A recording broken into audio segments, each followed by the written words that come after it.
సంగారెడ్డి జిల్లా పటాన్చెరు నియోజకవర్గంలోని రామచంద్రాపురం భారత డివిజన్లలో మెదక్ బీజేపీ ఎంపీ అభ్యర్థి రఘునందన్ రావు, గోషామహల్ ఎమ్మెల్యే రాజా సింగ్ ఎన్నికల ప్రచారం నిర్వహించారు. దుబ్బాక ఎమ్మెల్యేగా అసెంబ్లీలో ప్రజల గలం విప్పిన రఘునందన్ ని మెదక్ పార్లమెంటు సభ్యునిగా ఆశీర్వదించాలని ఈ సందర్భంగా రాజా సింగ్ ప్రజల్ని కోరారు.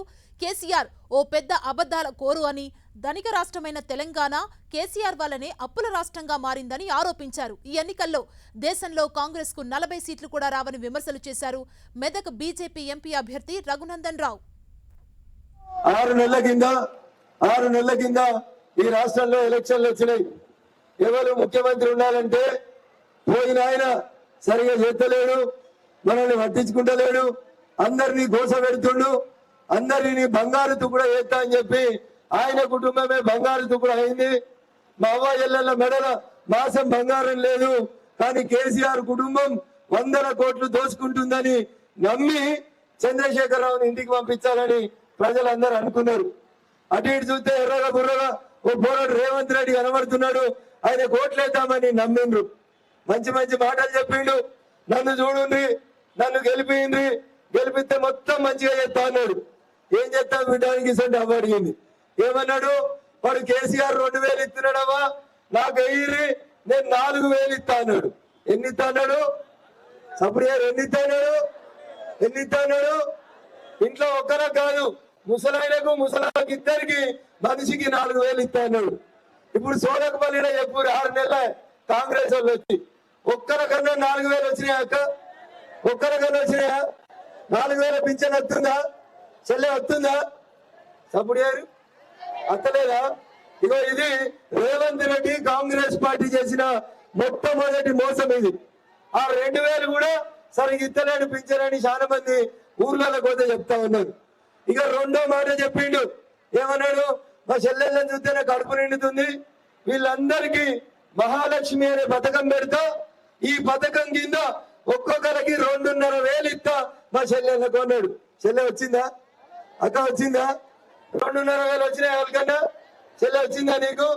ఇది రెండో మోసం రేవంత్ రెడ్డిది. ఇక మూడో మాట చెప్పిండు. కేసీఆర్ ఉంటే రైతు బంధు 5,000 వస్తుంది, కేసీఆర్ ను పంపుర్రి, వాడిని పంపిస్తే 15,000 ఇస్తా అన్నాడు ఎకరానికి. బాబు 8,000 ఇస్తా అన్నాడు. వచ్చినాదే? వచ్చిందా? పాత 5,000 కూడా వస్తలేవు రైతు బంధు. వచ్చిందా అమ్మా? 2,500 రాకపోయే, 2,000 పింఛన్ 4,000 కాకపోయే, అయిందా?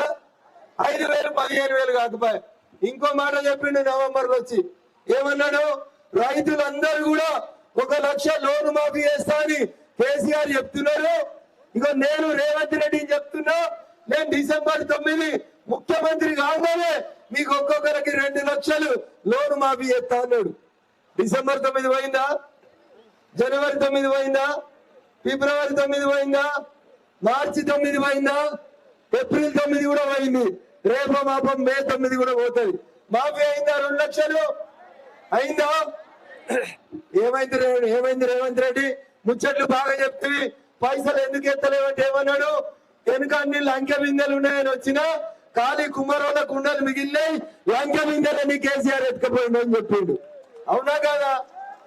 నేను కూడా అనుకున్నా పాపం పైసలు లేవేమో చూద్దాం అనుకున్నా. కానీ నేను సెక్రటరీకి పోయి ముఖ్యమంత్రి జీతం ఎంత అని అడిగిన. చెల్లె ముఖ్యమంత్రి జీతం ఎంత అని అడిగేనా?